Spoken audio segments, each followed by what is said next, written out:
J.K. Rowling recently came out and said that she would not accept an apology from the Harry Potter stars if they gave her one, specifically Daniel Radcliffe and Emma Watson. J.K. Rowling says she wouldn't forgive them for their trans stance, specifically the way that they threw her under the bus for being critical of this issue. For some context, though, this is because J.K. Rowling was speaking out about the recent Cass review. It's a review that was written by Dr. Hilary Cass, and it conducted, she said, the most robust review of the medical evidence for transitioning children that's ever been conducted. Mere hours after it was released to the press and public, committed ideologues are doubling down. So basically, the findings from this are that gender services, quote unquote, are remarkably weak. They're based on remarkably weak evidence, and that children have been, quote, let down by medical professionals in specifically the UK. The reality is we have no good evidence on the long-term outcomes of interventions such as puberty blockers to manage gender-related distress, says Dr. Hilary Cass. It's unusual for us to give potentially life-changing treatment to young people and not know what happens to them in adulthood.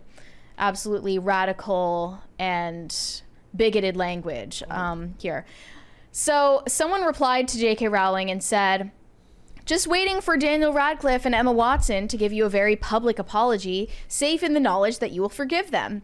But J.K. Rowling responded to this person and said, not safe, I'm afraid. Celebs who cozied up to a movement intent on eroding women's hard-won rights and who used their platforms to cheer on the transitioning of minors can save their apologies for traumatized detransitioners and vulnerable women reliant on single-sex spaces.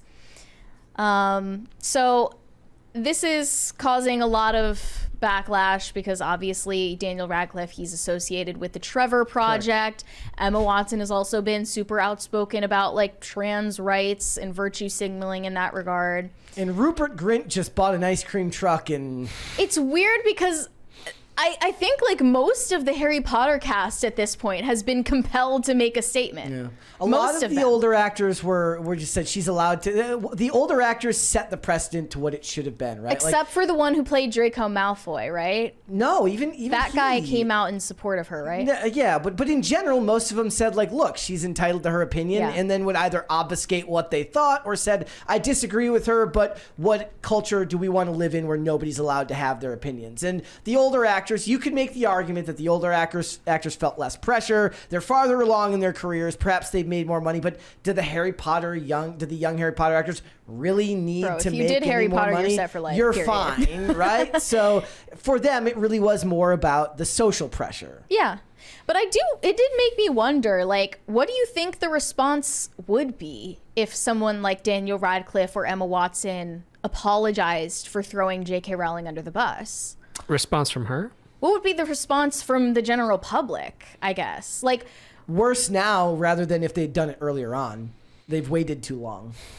It would be a huge story if either of them did that. Well, the left would jump on them and say, oh, so you support being able to say things that are essentially violence. But I do wonder, how would the movement that generally agrees with J.K. Rowling on this issue, how would they respond? Like, is it valid to basically say, you know, you were on the wrong side from the beginning, therefore we don't accept you now? Depends if they're sincere. But all they're saying is she can say whatever she wants, and they still hold their position.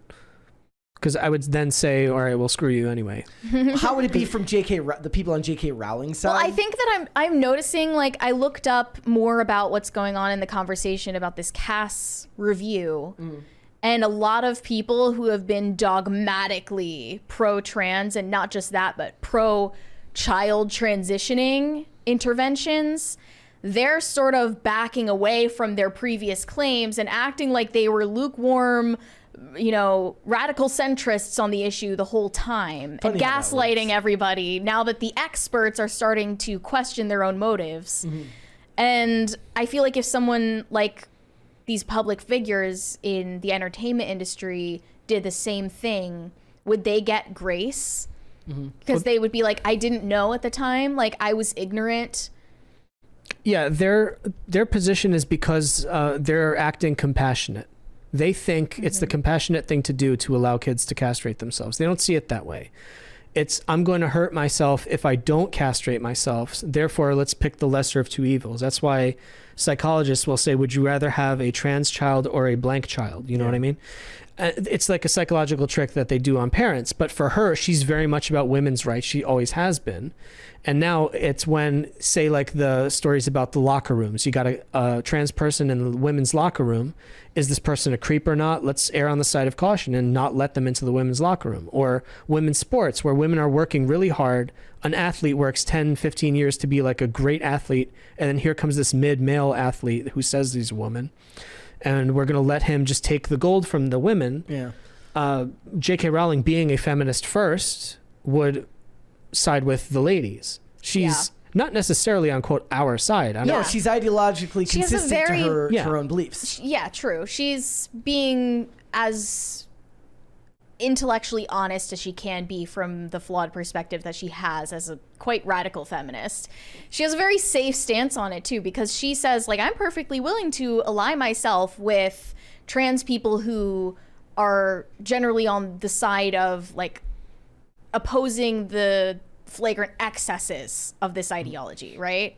Oh, she's... But instead of just criticizing it from the point of view that, you know, it's ridiculous to think that someone can change their sex. All right, so she's definitely against the child thing. Yeah. Like kids hurting themselves irreparably. And anything that hurts biological women. Yeah, say sports or whatever, female achievement, that sort of thing. Prisons. Guys, correct. Yeah, I remember that was the initial. Like homes for like battered women's shelters and Like things like that. She started her own shelter. started her for own biological shelter women. for that. So She's fairly consistent. Yeah, you're right. Yeah. So it's not like she's now suddenly far right. Now, in Scotland, the whole government and all their entertainment is like super left-leaning anyway. So now she's being considered, or no, she wrote as Robert Galbraith. One of her recent detective books the CD wasn't Strike. the villain trans or something? Yeah.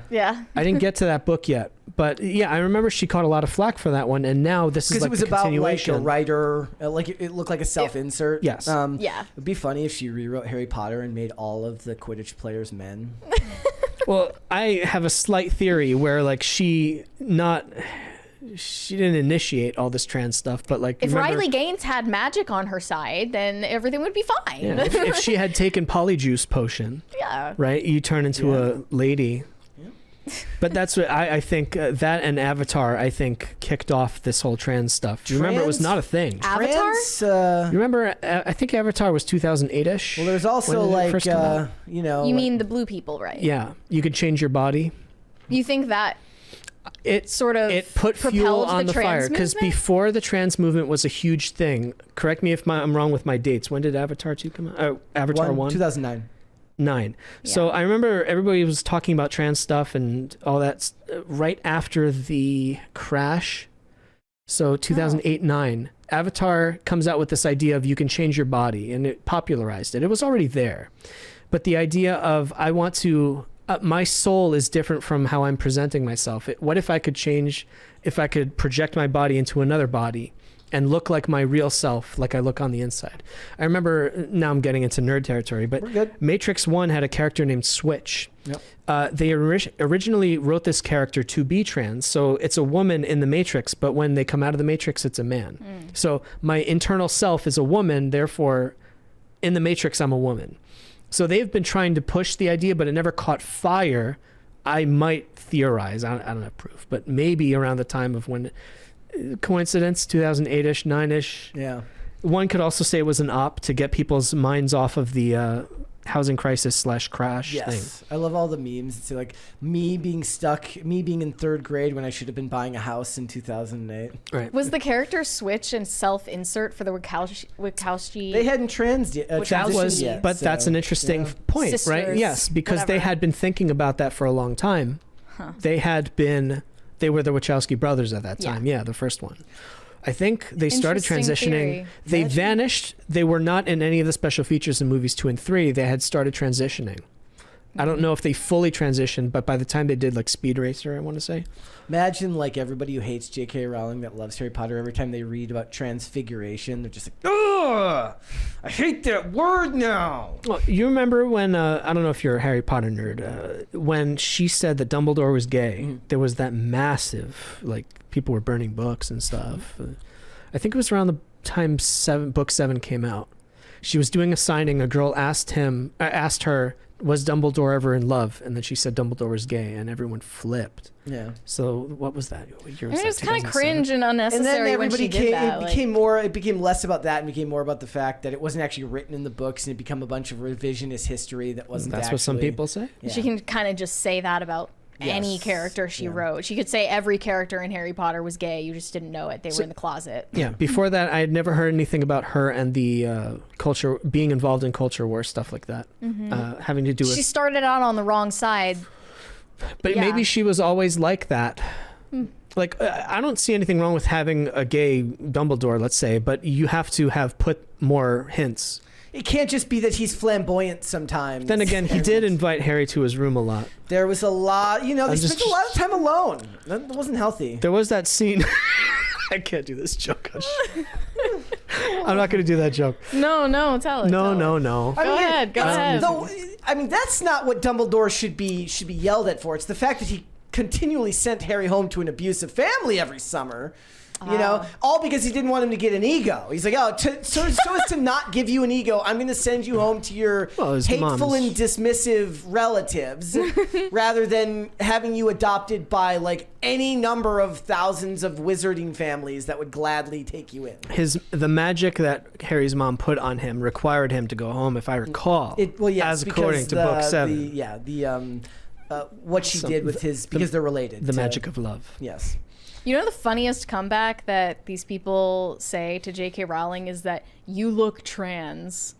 As they're trying to advocate for trans people, they use the word trans as an insult for a biological woman. It's like that Lizzo thing where if you walk up to a woman and say you look like Lizzo, they get insulted. Exactly. But you look trans. You say that to a woman, they'll get insulted. But that means you're beautiful. That you're stunning and brave. It means you're stunning and brave, obviously. Yeah. Thanks for watching. Listen to full episodes of Pop Culture Crisis on Spotify. Keep up with us on social media and make sure you subscribe and ring that bell so you never miss the show. Bye, guys.